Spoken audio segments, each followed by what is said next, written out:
This is a problem that Kaizer Chiefs had in the first half.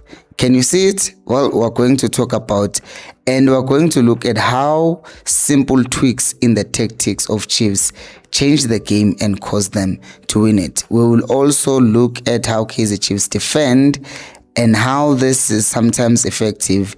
And last but not least, we would look at the issue that Kaizer Chiefs were facing, which Sekhukhune tried to exploit, and some other teams might just exploit that. Hello and welcome to the Cutback with me, Coach Mpilo. Here we analyze South African football, so do make sure to subscribe to the channel for more content like this. So let's get into the very first thing that was a bit problematic, because if you look here, one thing that you see clearly is that there is Etiyosa Ighodaro, the striker of Kaizer Chiefs. And when you see him here, he's trying to help Chiefs create some overloads in midfield so that he's closer to Maboe here and also closer to Uoksi Mthetho. The only tiny bit of an issue here is that with Etiyosa Ighodaro dropping this deep, now when the quick players of Kaizer Chiefs like Phiri here, who has the ball, gets on the ball, now the striker is behind him, and if you look, there are 4 Sekhukhune players ahead of them and only 2 Kaizer Chiefs players.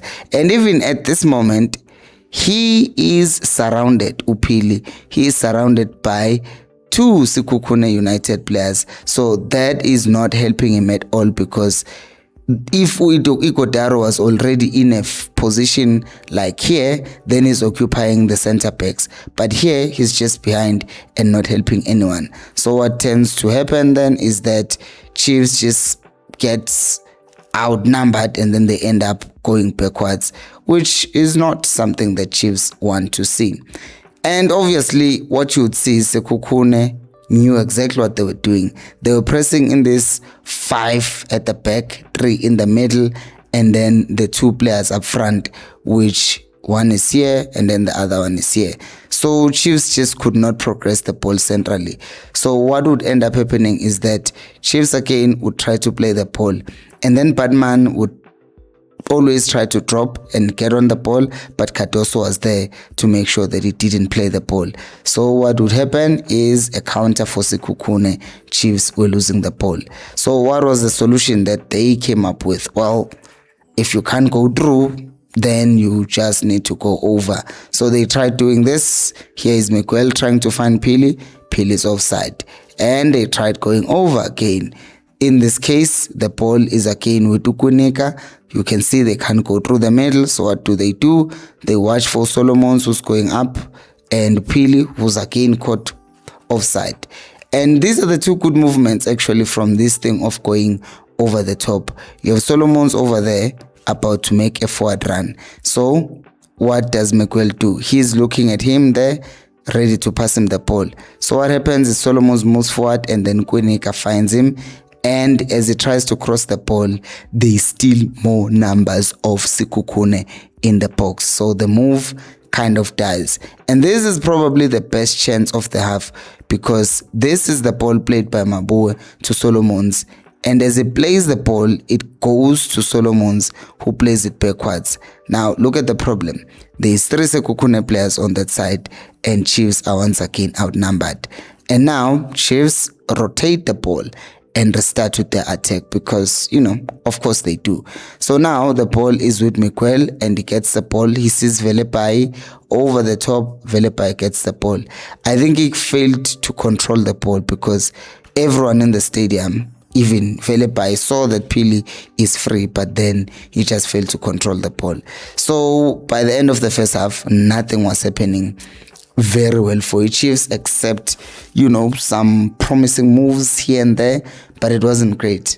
But this is where the second half comes in. If you're watching on TikTok, go watch how this problem was solved on the YouTube channel, Khosi Nation, not Khosi Nation, the Cutback with Mpilo. So go watch it there. If you're on YouTube, let's continue with the video. So this is how the second half started. So Chiefs were already very quick with how they were transitioning after winning the ball. Like you see this in the very first goal. So the ball is won by Umabue here, not Mabue, Umunyane.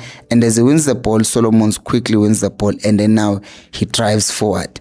Now, if you look here, yes, Chiefs are transitioning very quickly. But look at something that is happening.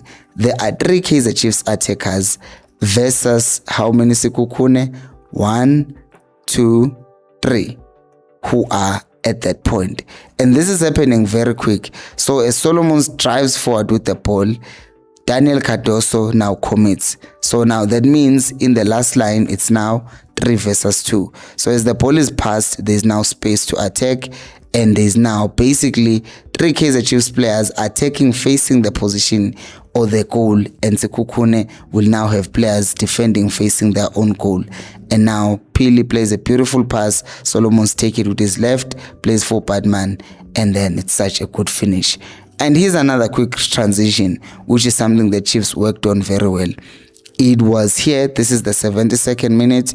They win the ball. The ball is won by Uvilakazi here. And Umthetwa goes forward. The ball gets to Umthetwa. Now Umthetwa runs. He gets on the ball. He sees Uvilakazi back post. He passes him. And this is just a crime. Because why didn't anyone get on the end of that ball? And why did this guy not get on the end of the ball? Why did Uvilakazi not score himself? But you will see that the coach, when he changed Upadman, he did not change Upadman because of, he sucked or something like that. He changed him because this whole thing of wanting to be quick with transition was important. And as you already see in the goal, even before Badman was taken off, that had already become a factor. But this is the biggest thing and biggest change the Chiefs made in the second half. You see how Ighodaro is not here, dropping to collect the ball. You see how Solomons does not start here, but is already stretching the pitch. You see how on the left, Upil is already stretching the pitch. You see how Badman is here. Now what you see is Chiefs are basically 5 versus 5 against Sekhukhune. If I just show you in the first half, right, for clear comparison, this is Sekhukhune. They're 5 across their line and Chiefs has only 4 players. But even those 4 players are also surrounded by the other 3 green shirts. So with Chiefs now, they just pushed another player to be in that last defensive line so that there is that clear cut 5v5 that you see here. So what this does is that as Umabue and Umthetwa play with the ball around, you will also see something. Frosler is now adding to become a 6th player because now he's carrying the ball and the 5 players of Kaizer Chiefs up front are pushing and pinning the 5 defenders. And now Frosler carrying the ball, he can now invite the pressure from one of the midfielders, which also means now there's going to be some space that Chiefs can play in, because if there were just 4 here and the rest are behind here, then the ball goes this way, then the ball goes this way, then the ball, which we don't like. But in this case, Frosler can now carry the ball forward, force someone to come to him. Now Badman can move into the space. You see that these guys are now focused on the guy with the ball, which means given the fact that the defensive line of Sekhukhune, which is this guy, this guy, this guy, this guy, and this guy, they are pinned back. That means now there's going to be a creation of this space. It doesn't even need to be that big. You just need to have it.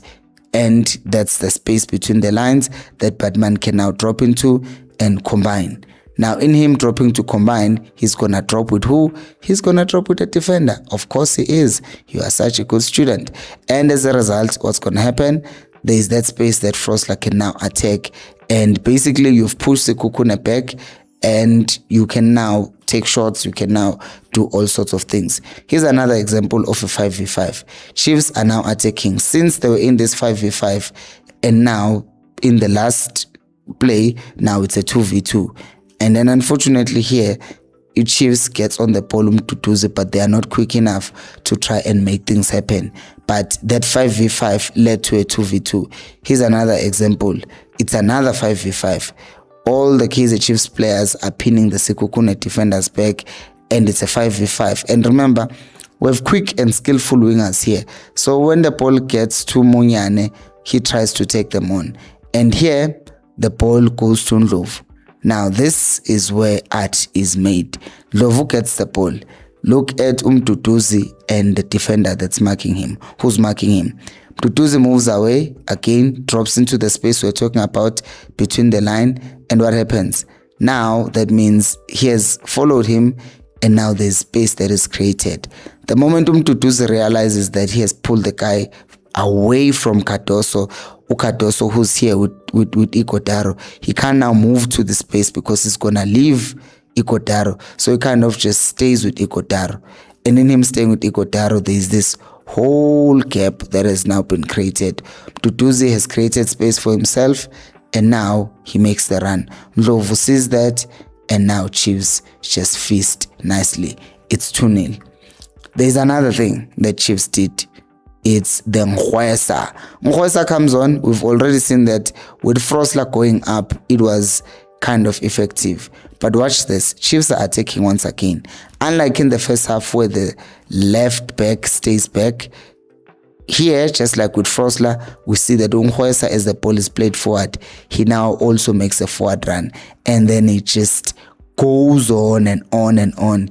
And then Atoli Pari, and since he's left-footed, Shai Pari, Maqeda lapho, Ushai cross, but then Vilakazi does not take the opportunity.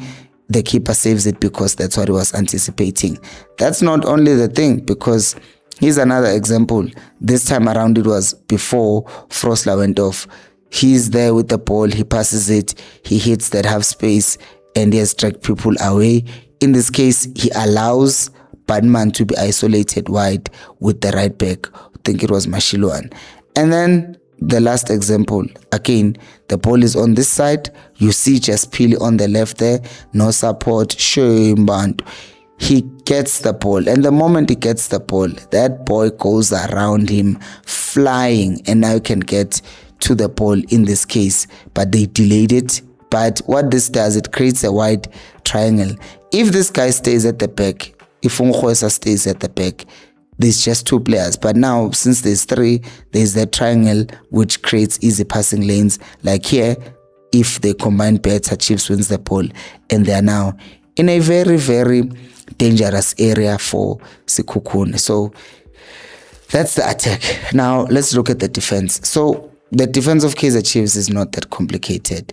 They just stand in this mid block. Look at the keeper. He has the ball.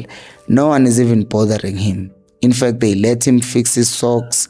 They are not trying to press him, but the moment the ball goes wide, then they press. So the pressing trigger is clearly a pass wide. And even in this case, you will see that what Chiefs tends to do is they will press you only if you go. So they will just press you and force you to go wide. Even here, you see Badman lets the ball and forces it to go to one side. And then that's when Chiefs now starts pressing aggressively when the ball goes to the side. Now let's talk about the issue. This is the issue. From the beginning of the game, Sekhukhune were trying to attack the side of Riff Frosler. Every time they get the ball, it's gone to the right again, and they cross the ball from there. And it does not end there, because time and time again, Umshinwe Singwa Utoaster was trying to hit Frosler, and every single time, it just looked like something bad was going to happen. This is within the first 9 minutes, by the way, you can clearly see. And it continued non-stop. They were busy trying to, at every chance they get, switch the ball to that side. And even in the second half, funny enough, they did do that because the ball went and they were trying to abuse Frosler. And even when Ngwesa came on for Frosler, they did not care because they still wanted to go to that side, which is the left side of Kaizer Chiefs. Their best chance of the game actually came from this side, and then Umojela failed to capitalize. So I'm sure Kaizer Chiefs, having analysts, will have looked at this and need to try to either stop the ball from going to the left-hand side or getting Frosler or Ngwesa or whoever is playing left back against going forward, that they don't get exposed. But what did you think of the game? Let me know on the comment section below. Thank you so much for watching. Subscribe and yeah, be good. Bye.